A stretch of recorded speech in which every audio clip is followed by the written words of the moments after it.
नहीं भाई, teacher boring था। आपने स्कूल में हिस्ट्री पढ़ी है, याद है वो क्लास लंच के ठीक बाद वाली। टीचर कुछ बोल रहे हैं और आपकी आंखें भारी हो रही हैं। लगता था जैसे कोई नींद की गोली दे रहा हो। हम सबको लगता था कि हिस्ट्री मतलब डेट्स, राजा महाराजा के नाम और लड़ाइयां। बोरिंग है ना? पर सच बताऊं, प्रॉब्लम हिस्ट्री में नहीं है, प्रॉब्लम उसको सुनाने के तरीके में है। हिस्ट्री बोरिंग नहीं है भाई, उसको बोरिंग बनाया गया है। असलियत में हिस्ट्री एक टाइम मशीन है। ये वो कहानी है कि हम यानी इंसान यहां तक कैसे पहुंचे।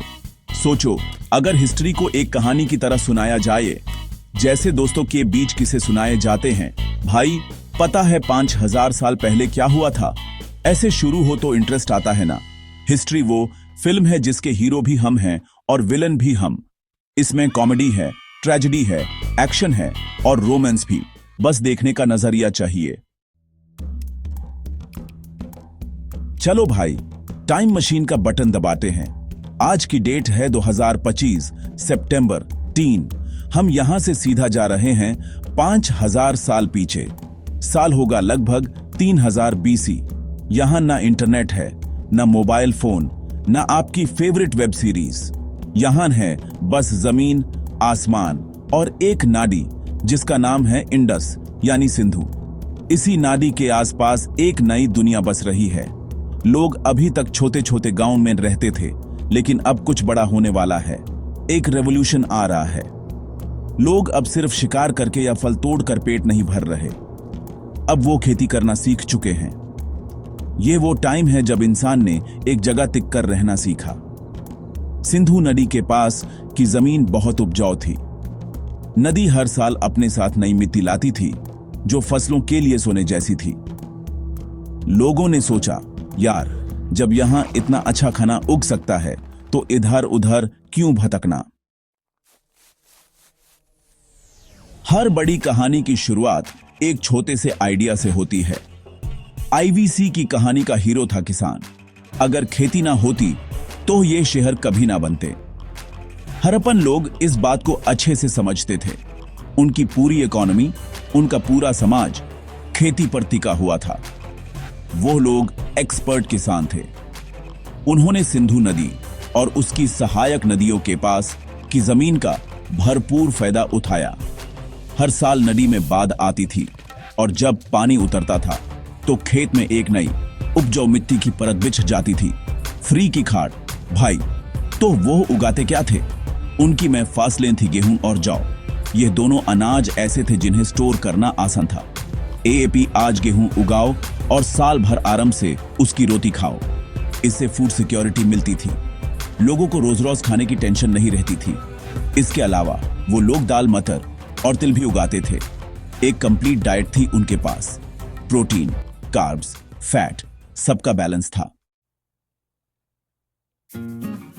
अब आप सोच रहे होंगे, यह सब ठीक है, खेती करते थे, पर इसका प्रूफ क्या है?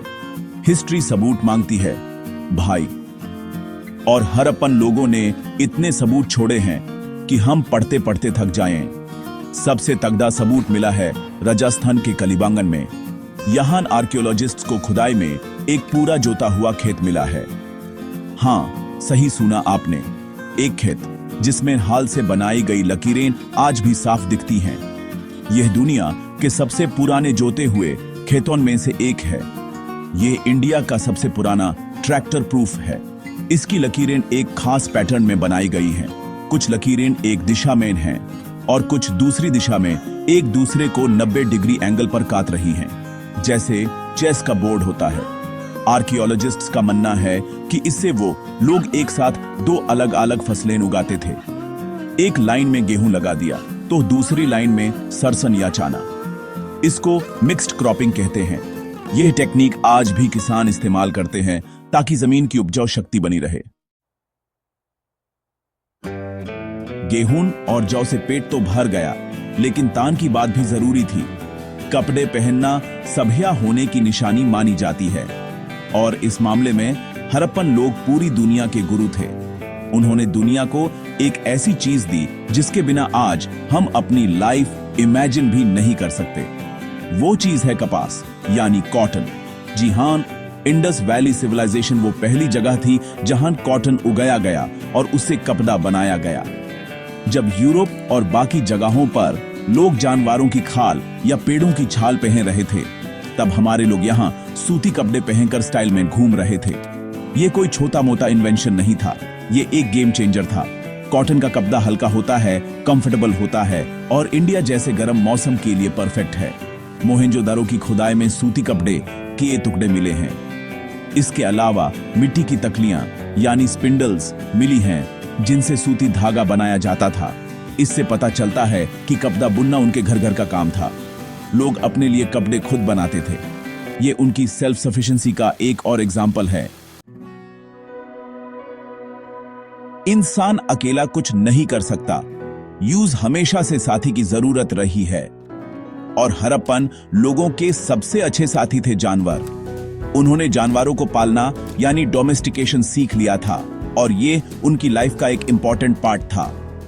जानवर उनके लिए सिर्फ दूध या मांस का सोर्स नहीं थे, वो उनके दोस्त थे, उनके हेल्पर थे और कभी कभी उनका स्टेटस सिंबल भी। खुदाई में मिली मिट्टी की मोहरों और खिलौनों से हमें पता चलता है कि वो लोग कौन कौन से जानवर पालते थे।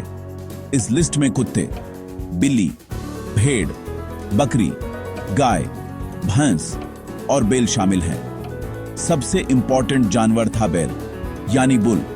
खेती में हल खींचने से लेकर सामान से भरी गाड़ियां खींचने तक बैल उनका ऑलराउंडर था। खुदाई में मिट्टी की बनी बैलगाड़ियों के खिलौने मिले हैं। इससे पता चलता है कि उनके पास ट्रांसपोर्ट का एक आसान और इफेक्टिव तरीका था। एक खास तरह का बैल उनकी मोहरों पर बहुत दिखता है, द हम्प्ड बुल यानी कुबद वाला सांड। ये सांड बहुत तगड़ा और पावरफुल दिखता है। एपी कह सकते हैं कि ये उस जमाने की महिंद्रा थार थी। जब खेती से पेट भर गया और लोगों के पास फ्री टाइम बचा तो उन्होंने सोचा चलो कुछ बड़ा करते हैं, और उन्होंने बनाए शहर। लेकिन ये ऐसे वैसे शहर नहीं थे, ये थे दुनिया के पहले प्लैन्ड सिटीज। आज भी जब कोई नया शहर बसाना होता है तो बड़े बड़े आर्किटेक्ट्स और प्लानर्स लगते हैं। हड़प्पन लोगों ने यह काम 5000 साल पहले कर दिखाया था। उनके दो सबसे मशहूर शहर थे, हड़प्पा और मोहेंजोदारो। इन शहरों की प्लानिंग देखकर आज के सिविल इंजीनियर्स भी हैरान हो जाते हैं। उन्होंने इतनी प्रिसीजन और फोरसाइट के साथ काम किया था जो कमाल का है। सबसे पहली चीज जो आप नोटिस करेंगे वो है सड़कें। उनकी सड़कें बिल्कुल सीधी होती थीं और एक दूसरे को 90 डिग्री एंगल पर यानी राइट एंगल पर काटती थीं।